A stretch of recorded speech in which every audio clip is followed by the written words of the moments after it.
So we've been checking out your work and we've come up with some ideas that can make it a bit more marketable. Ideas? I see. First off, let's start with this name. Beethoven is okay, but we were thinking of something a little bit more hip. Okay. I guess I am open up for change. Exactly what did you have in mind?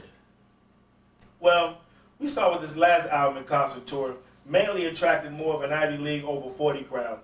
In order to get the most out of this product, we want to reach as much of the buying audience as possible. Especially people under 20.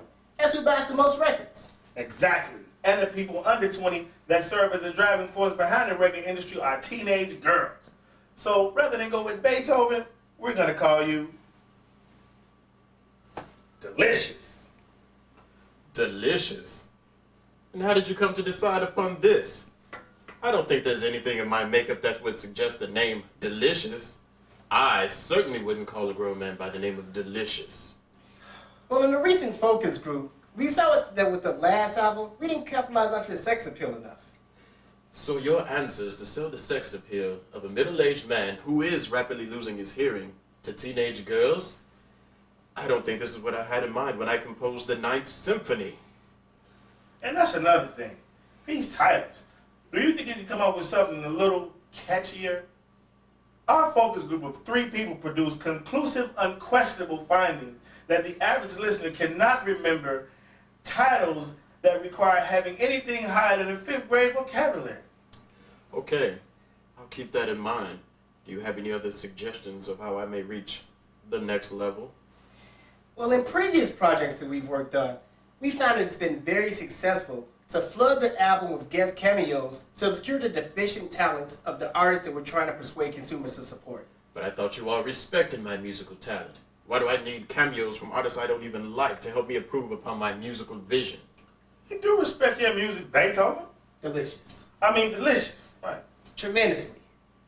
We just want you to share it with as many people as possible. Look, man, it's like Buckshot says. If you ain't selling records in the store, it's a hobby.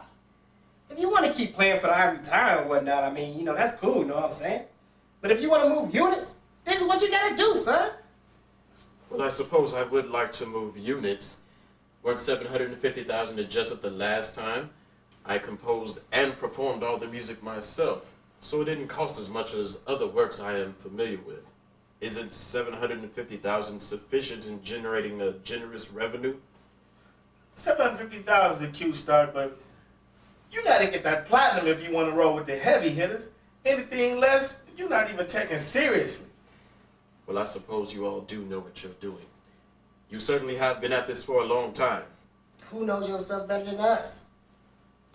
Well, I guess I can live with how you package the music as long as I get to keep playing what I like. So, who did you have in mind for me to work with? Ninth Wonder? DJ Premier? Common? Most Def? The Prime Meridian? These artists' talents are most comparable to my own. No. We actually have something else in mind.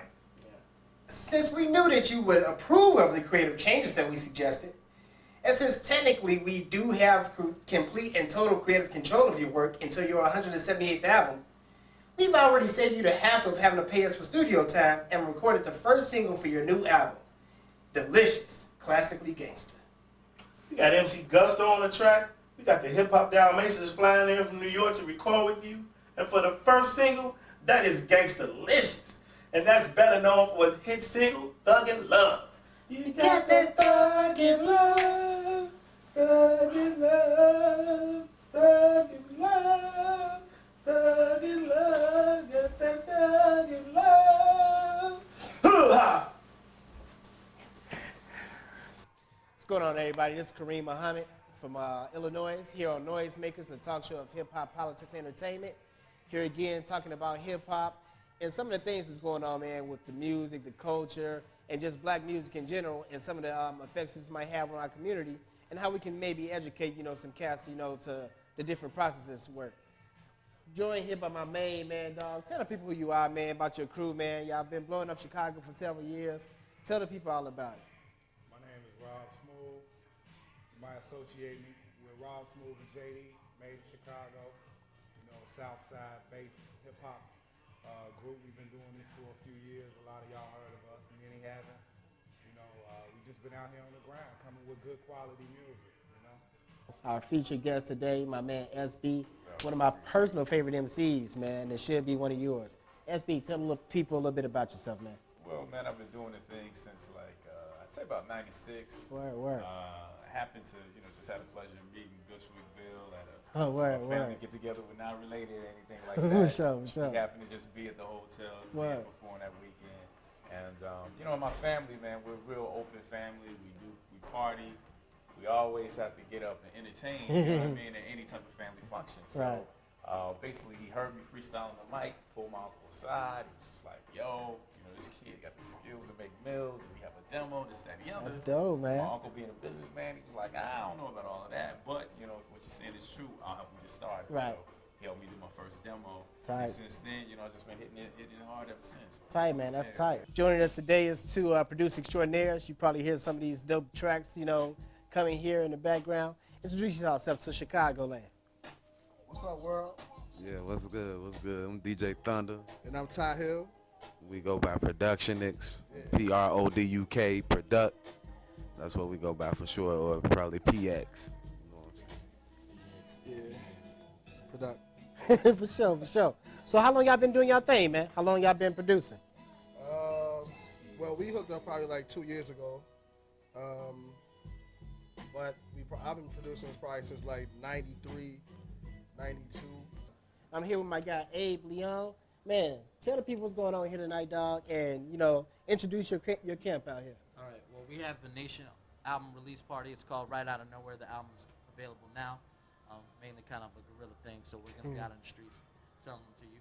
But we have the Nation. Starting from over there, that's Potsy. We got Preacher, L Brown, also known as L Child, the producer.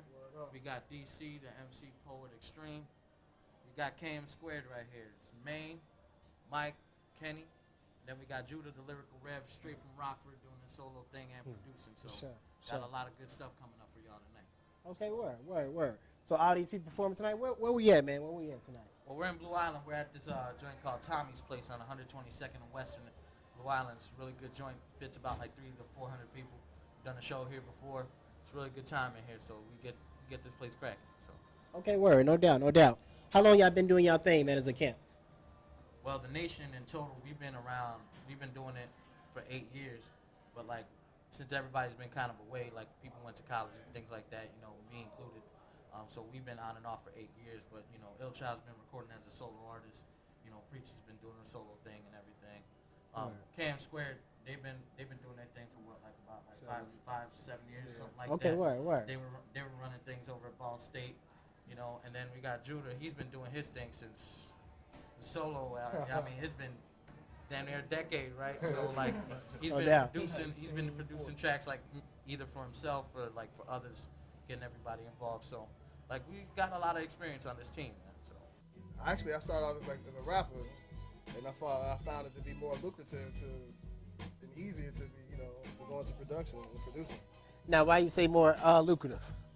Because it's a lot of hardships, being an artist and everything. I saw that, from the gate, constantly having to write, and writing wasn't my forte. For sure. So I, For sure. So, you talked about, man, like, music that you listened to growing up. Who was like some artists that you listened to, in all genres of music that, you dug, growing up, and that kind of inspired you? I probably have to say, I was into, when I was a shorty, it was like the Jackson 5, Marvin Gaye, Stevie Wonder, probably, the major names. My mom always listened to the Temptations all the time. For sure. Real soulful stuff. As far as hip hop is concerned, the cats that always really influenced me and really impressed me were the ones that always had like a message. Right. So obviously the message was one of the biggest songs, early on. Right. But like Grandmaster Flash, Furious 5. Grandmaster Flash, Furious 5. My man KRS-One. Word. You know what I mean? Rakim. For sure. You know what I'm saying? Special Ed. I mean, Right. we came up, at least I did, I came up listening to hip hop at a time where we had a bigger spectrum out there. Right. And it's a lot more narrow now. So